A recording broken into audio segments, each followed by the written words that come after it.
कालू कौवे ने इस बार अपने खेत पर पपीते के पेड़ लगाए थे। उसे अपने पेड़ों का बहुत घमंड था, क्योंकि सारे पेड़ पपीतों से भरे हुए थे। वो किसी भी दूसरे पक्षी को एक भी पपीता खाने को नहीं देता था। एक दिन एक तोता कौवे के पास पपीता मांगने जाता है। कालू कौवे, आज मेरा पपीता खाने का बहुत मन है, प्लीज मुझे एक पपीता दे दो। अरे ओ तोते, तूने सोच भी कैसे लिया कि मैं तुझे अपने पेड़ से पपीता दूंगा? चल भाग यहाँ से। कालू कौवे, तुम्हारे पेड़ पर तो इतने सारे पपीते हैं, एक पपीता दोगे तो तुम्हारा क्या बिगड़ जाएगा? अरे ओ मोटी चोंच वाले तोते, अपना टाइम यहाँ पर बर्बाद मत कर, चला जा यहाँ से, मेरे पपीतों पर नजर मत लगा। कालू कौवा तोते को एक भी पपीता नहीं देता और तोता उदास मुंह लेकर वहाँ से चला जाता है। पता नहीं अपने आप को क्या समझता है, एक पपीता दे देता तो क्या बिगड़ जाता इसका। उन दिनों को भूल गया जब मेरे घर रोटी मांगने आता था। मैं तो कहता हूँ उसके पपीतों के पेड़ों में आग लग जाए, बर्बाद हो जाए उसके पपीते। अपना गुस्सा निकालकर तोता वहाँ से चला जाता है। पपीतों का नाम सुनकर चिड़िया का बच्चा अपनी माँ से कहता है, मम्मा ये पपीता क्या होता है? मैं तो ये नाम पहली बार सुन रहा हूँ आज। बेटा, ये पपीता एक बड़ा सा फल होता है जो बहुत मीठा होता है। मम्मा, ये मीठा फल मुझे खाना है, प्लीज आप कालू अंकल से ये पपीता मांग कर लाओ। बेटा, वो तोता अंकल क्या कह रहे थे कि कालू कौवे ने उसे पपीता देने से मना कर दिया था, तो फिर भला वो मुझे पपीता क्यों देगा? मम्मा, ये जरूरी तो नहीं कि वो सभी पक्षियों को पपीता देने से मना कर दे। हो सकता है तोते अंकल ने उसे कुछ बुरा भला कह दिया हो। मम्मा प्लीज, रोज रोज दाना चबा चबा कर मेरा मुंह अंदर से कट जाता है। आज मुझे वो कोमल और मीठा फल खाना है। पर बेटा, हम पक्षियों को दाना खाना तो जरूरी होता है, तभी तो शरीर में ताकत आएगी। चलो अब तुम दोनों घर जाओ, मैं तुम दोनों के लिए दाना ढूंढ कर लाती हूँ। एक बार कालू कौवे के खेत पर जाकर पपीता मांग कर देख लूंगी। चिड़िया जब दाना ढूंढने के लिए जाती है तो सबसे पहले वो कालू कौवे के पपीते के खेत में जाती है। कालू भैया, आपके पपीतों के पेड़ों में तो बहुत ही अच्छे पपीते लगे हुए हैं। ए चिड़िया, सीधे सीधे बोल, आखिर बात क्या है? तू यहाँ मेरे पपीतों को नजर लगाने आई है? कालू भैया, मेरा इरादा आपके पपीतों को नजर लगाना नहीं है, बल्कि मैं तो यहाँ पर एक पपीता मांगने आई हूँ। मेरे बेटे का आज पपीता खाने का बहुत मन है, मुझे बस एक ही पपीता दे दो। इसके बाद कभी भी यहाँ पपीता मांगने नहीं आऊंगी।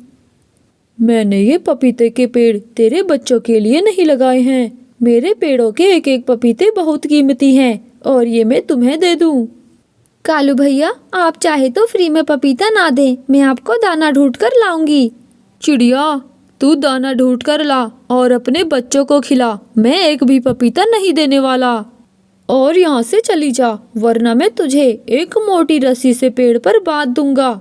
चिड़िया को पता चल गया था कि कौवा उसे पपीता नहीं देने वाला और वो सीधे दाना ढूंढने के लिए चली जाती है।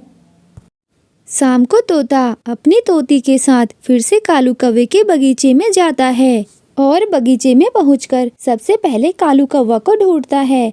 कालू कौवा तो गहरी नींद में सो रहा था। दुष्ट कालू कौवे, तूने आज मेरा बहुत अपमान किया है। तुझे अपने पपीतों पर बहुत घमंड है। आज मैं तेरे पेड़ से एक पपीते के बदले 4 पपीते तोड़कर ले जाऊंगा। मीठी तोती, तुम दूर जाकर उस पेड़ पर बैठ जाओ। यहाँ पर भीड़ लगाने से कहीं कालू कौवा उठ ना जाए। मैं जब पपीता तोड़ लूंगा तो तुम्हें बुला लूंगा। ठीक है मिट्ठू जी। तोती दूर पेड़ पर चली जाती है और तोता पपीता तोड़ने लग जाता है। पहला पपीता टूटते ही तोते के हाथ से छूट जाता है और कौवे के बगल में जाकर गिरता है। भारी पपीते की आवाज कौवे के कानों में जाती है। अरे, ये तो पपीता गिरने की आवाज थी।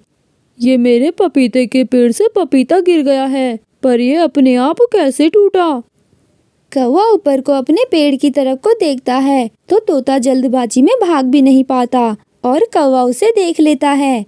तू, इसका मतलब ये पपीता तूने तोड़ा, चोर कहीं का। मोटी चोंच वाले, तू वहीं रुक, तुझे तो आज मैं जमकर पीटूंगा।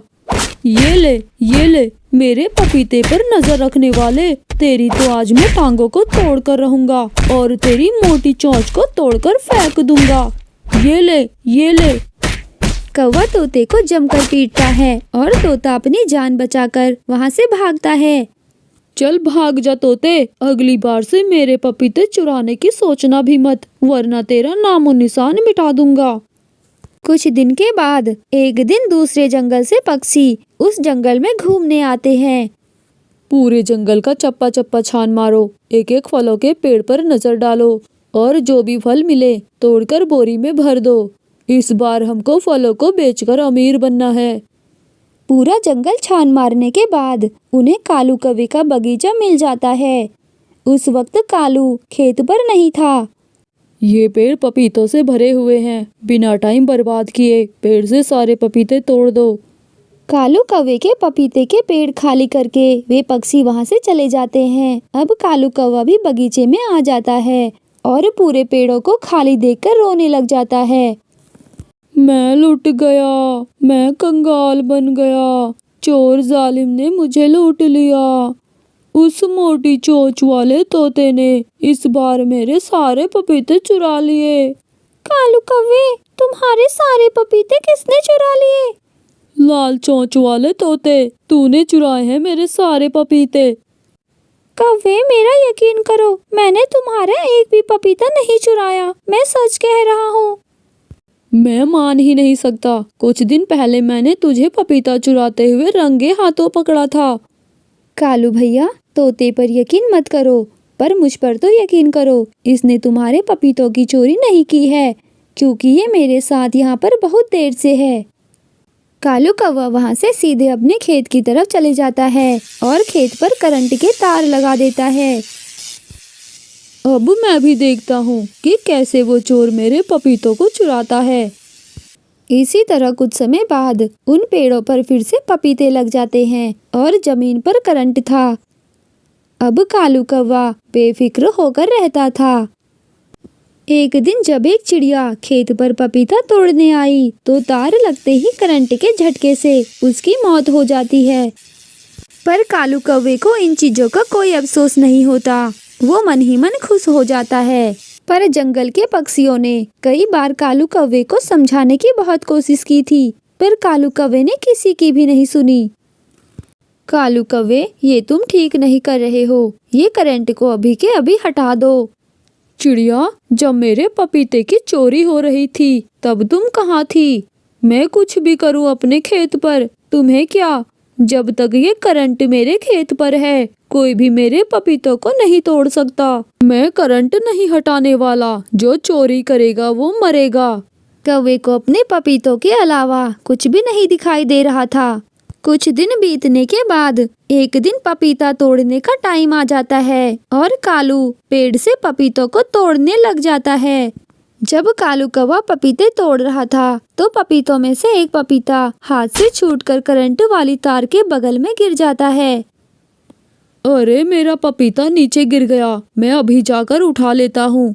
कालू कौवा भूल गया था कि जमीन पर करंट बिछाया हुआ है और वो जैसे ही पपीता उठा रहा था तभी उसे करंट लग जाता है और वहीं पर कौवा मर जाता है। कौवे के पपीतों के लालच ने आज कौवे को मार डाला था।